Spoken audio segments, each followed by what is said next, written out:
Well, John, you're on the board for the season. You got your first point of the campaign. Do you think 1-1 was reflective of the game, or are you feeling a bit hard done by you didn't get all three? I think everyone, and even them, they'll believe that we should have got all 3 points. We were dominant the whole time from start to finish, which was pleasing. Didn't drop our head when we conceded a goal against the run of play. We created so many good opportunities, good openings. We actually limited them. They're a dangerous team to play against because of their wingers that they have and their attacking players that they've got going forward. And I thought the all-round performance was excellent. It was a performance that, we asked for, and, we played well against Sydney for 45 minutes. We lost our way a little bit in the second half, but this time it was 90 minutes. And, the only disappointing thing that I can say is that we didn't get 3 points because we deserved it. What went so right? Why did you dominate this game, do you think? Because we just kept on playing. I spoke about it last week that, they were so dominant in that first half, and then we became a little bit stretched, and then we started to lose our structure and our shape, whereas today we didn't. We didn't panic. We didn't panic when we went a goal down. We didn't panic at the beginning of the second half. We just kept on playing our game, and all the boys worked really well, really hard. Our defence was good. I thought Leo and Topper were excellent against a difficult player to play against. They're always on the move. Our fullbacks, were excellent against top wingers in this league. So there was a lot of positives, without the ball, but with the ball we just moved the ball really quick. And when we move the ball like that, it's hard to stop. It really is. It's just, the goals will come. We could have scored more, obviously, but the goals will come because we're performing well. Especially in the first half, before things like fatigue and that come in and the game stretches a bit. But it looked like you were really able to force a disconnect in Macarthur between their defence and attack. They really didn't have much of a midfield. Was that something you identified coming into this game? Yeah, because when you play through a team like Macarthur and you get down the other end very quick, you have to make sure your midfielders are positioned well enough that they can't get on the ball, their midfielders. And, if they've got space, they're going to hurt you. And we limited that space. So that was, because of our midfield being well positioned, our wingers, it was, again, without the ball was very good, and we limited them, to having any, if they did have possession, it was not hurting us. When they did have it, it was more that we were actually, making sure that we're blocking lines, getting a bit of a rest because we can't go at that pace the whole game. And then when we were about to go again, we went and we won the ball back in good areas.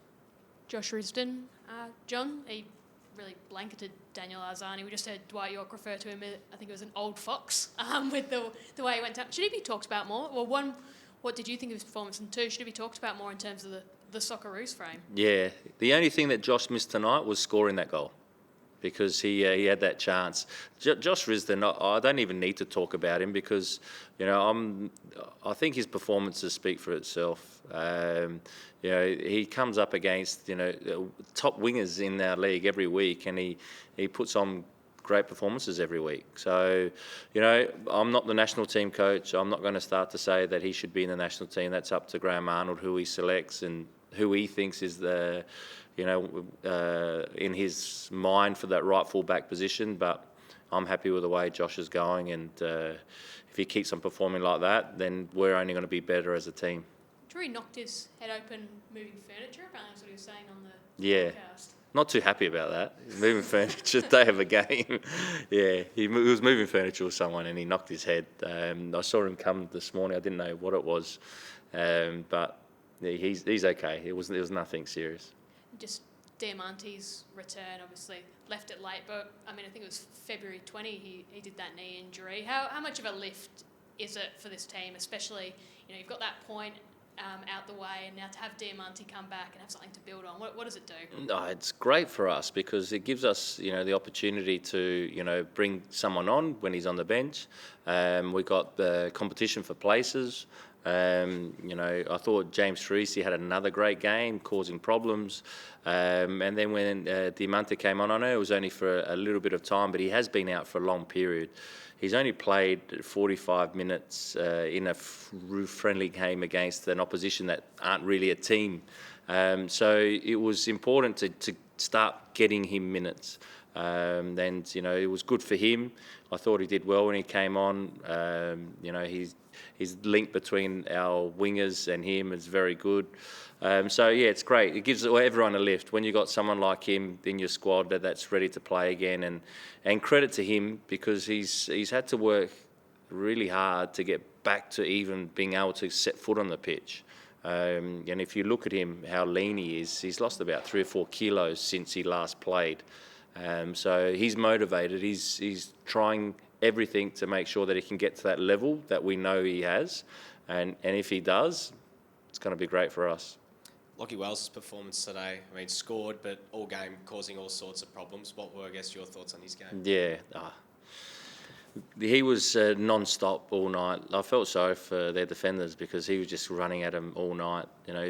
Not only was he holding the ball up well, and he held it up. Last year at times that was something that he needed to work on, but now he's able to do that. And then when he starts running at you, or they're playing balls in behind and getting into those positions and getting to goal scoring positions, he was a threat all night. And pleased for him that he got his goal, because he deserved it.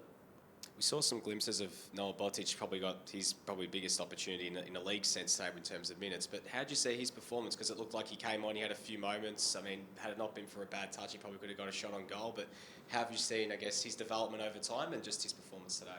Yeah, Noah Botic, I've got a lot of hope for him, because I know what he was capable of doing as a younger player, and then he was been in Germany, didn't play a lot, then got injured for a long period, and then he had a disruptive pre-season last year, going away, getting injured, and so we're trying to build his body and build his game up, and he's getting better.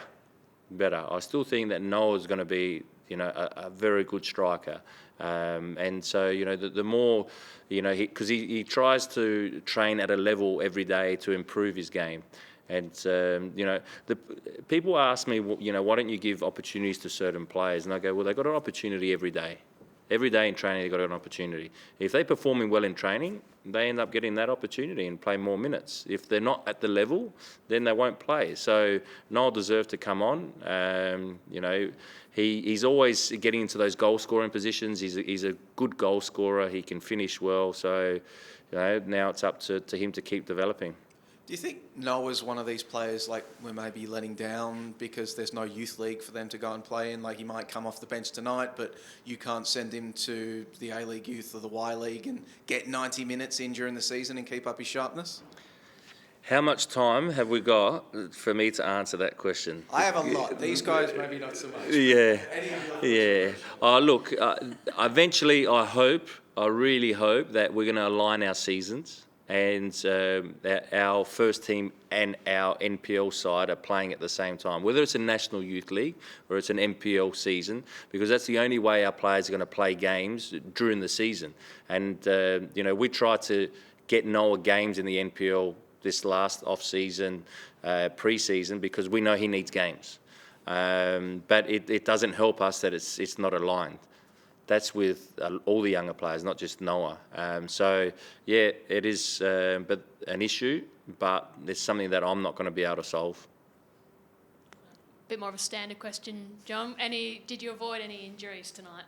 Yes, thankfully. Things are turning for us. And just because you said last presser last post-match that you really didn't want this to effectively snowball or spiral, how much of a platform or a foothold does just getting this point give?